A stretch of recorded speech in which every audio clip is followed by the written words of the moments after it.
As of May 2020, I've been living in Poland for 6 years. 6 years! And as an American living in Poland, there are a couple of things I hear people say to me, kind of a lot. One thing I am absolutely tired of hearing is, Polish girls are so beautiful. I mean, I tend to agree, not because they're Polish, but because I find a lot of women beautiful. In case you missed it, I'm not straight at all. I'm not creeped out by anyone finding another ethnicity attractive, but I am a little creeped out by foreign men going on and on about beautiful Polish girls. To be clear, when foreign men start talking about women from Eastern or Central Europe or from Russia, it's never not cringeworthy. Like, say, check artist Alfonso Mucha's depiction of sexually liberated women in Art Nouveau posters.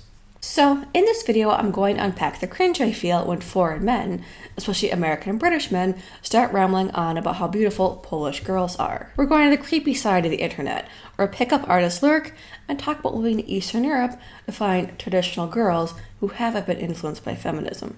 Content warning, this is going to get seedy. Living here, I've heard comments about Polish women in a lot of different ways.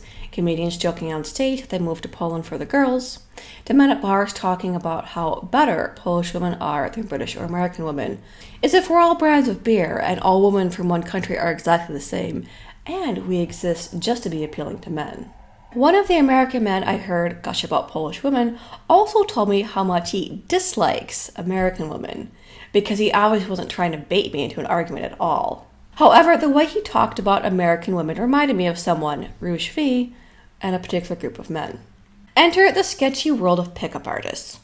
Also known as PUAs, pickup artists are men who believe that there is a science to picking up women, and if they pay a coach or buy a book, they'll be able to go to a bar and have women falling at their feet. Unsurprisingly, the advice is never treat women like people, be yourself and talk to them. It's always some weird combination of negging, which is compliments mixed with insults, touching women to see how much they can get away with, and never ever taking no for an answer. So you might ask, what do pickup artists have to do with Poland? Well, it's their fixation on moving to Eastern Europe in search of women who haven't been corrupted by feminism. And no, this isn't some crazy straw man made up from Tumblr memes. This is a real thing. I first learned about PUAs from the blog We Hunted the Mammoth, which looks at the manosphere, which ranges from pickup artists to men's rights activists to men going their own way to incels. These groups adhere to a similar strain of misogyny, at once blaming women for their own personal problems, as well as the downfall of Western civilization. One of the most infamous pickup artists is Roosh V, an American man whose blog, Return of Kings, features articles that discuss how feminism has ruined women, among other things. The blog's forums are full of advice on how to pick up women and what countries you can move to for the best women. Roosh is an awful person and has advocated that rape be legalized. Here's an old entry of his called The Decline of American Women. Apparently, feminism has made women ugly. Roosh also provides this helpful guide to explain what's wrong with us, called 42 Things Wrong with American Women.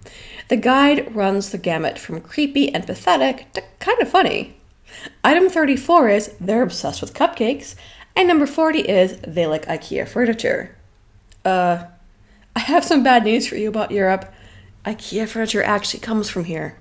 I used incognito mode while recording my screen, so this garbage wouldn't show up in my search history or mess with my YouTube recommendations.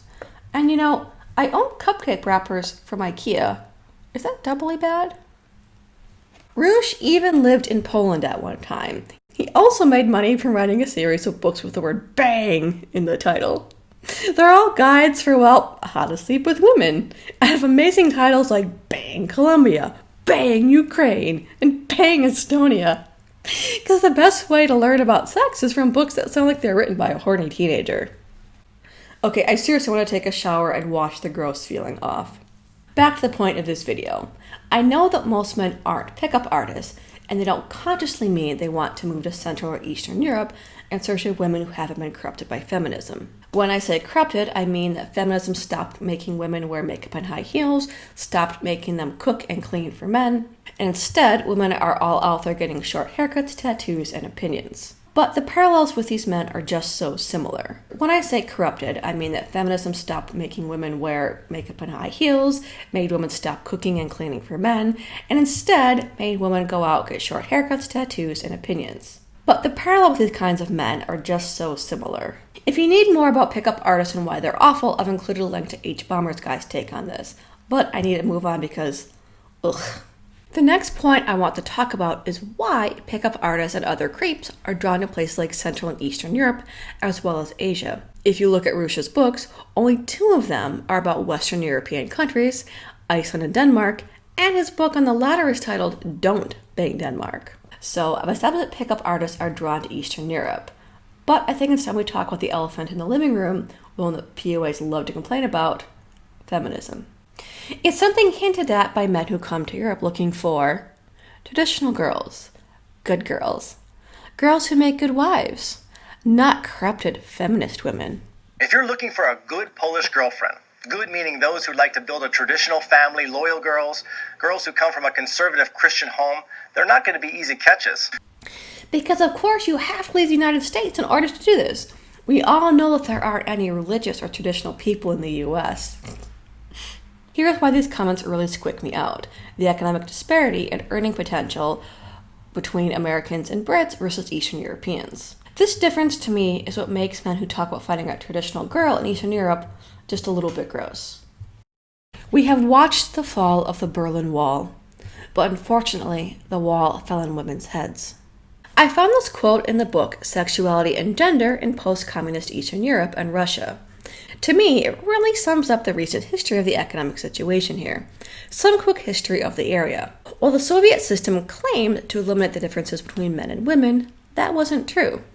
Under communism in Eastern Europe, women's wages were, on average, less than men's, and women were only hired for certain types of jobs that generally didn't pay well. In addition, women were generally in more administrative positions as opposed to executive positions than men, further reducing what they earned. However, since the Soviet system did provide social benefits, women did benefit from it. That changed dramatically after the fall of communism. Women in former Soviet countries were hit the hardest by the economic instability in the 1990s. Since they earned less on average than men, typically didn't have much savings, and were the first fired, the loss of social programs like childcare and maternity leave meant women were disproportionately affected by economic instability. These economic factors help contribute to the rise of things like human trafficking, prostitution, and women seeking out foreign husbands. Think Russian mail-order brides. The chapter on women in this book frequently talks about the feminization of poverty. Putting this economic reality next to pickup artists is, well, pretty uncomfortable, because it does raise the question, are men who joke about moving to Eastern Europe in search of pretty traditional girls just kind of figuring that these women will put up with them for economic reasons? Honestly, researching this video was pretty disgusting. Worse than turning compost disgusting. After wading through Roosh forums and that nastiness, the next step of my research meant I kept finding articles explaining how being a mail-order bride is actually empowering because of reasons. I feel empowered when I'm forced into relationships or sex because of my economic position. Finally, I want to take a quick look at this image of Central and European women in US pop culture, because I think we've all seen characterizations of this. Beautiful women dressed to kill with impeccable makeup with sultry accents, who have, sadly, been forced into sex work. The book I mentioned has a great chapter about this, Russian mail-order brides in the US public discourse, sex, crime, and cultural stereotypes.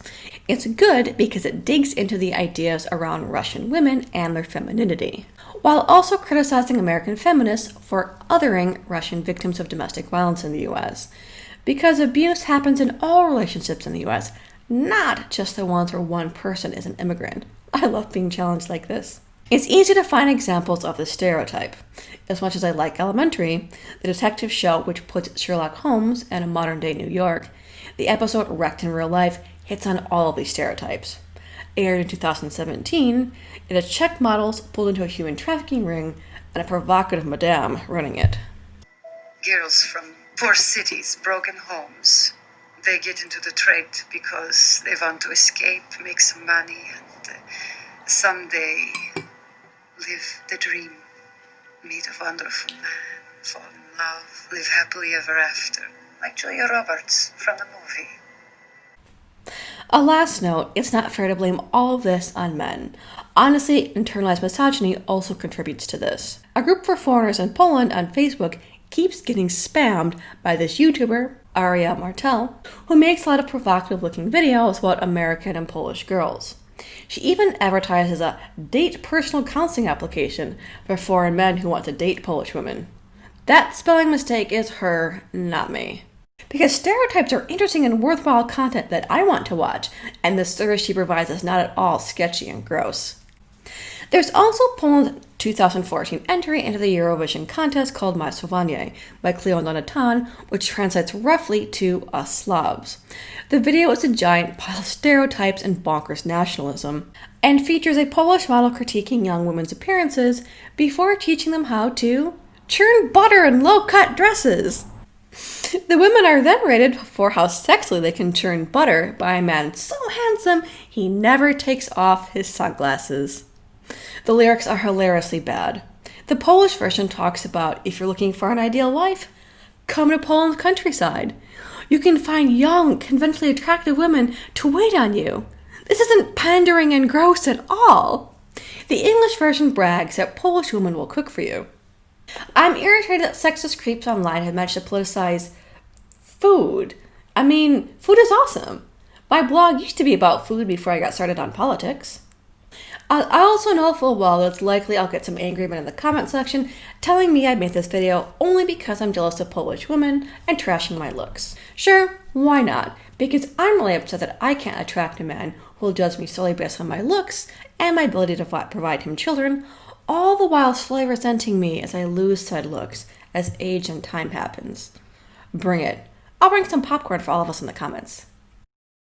You made it to the end of the video! Leave me a comment or some pretty analytics to look at.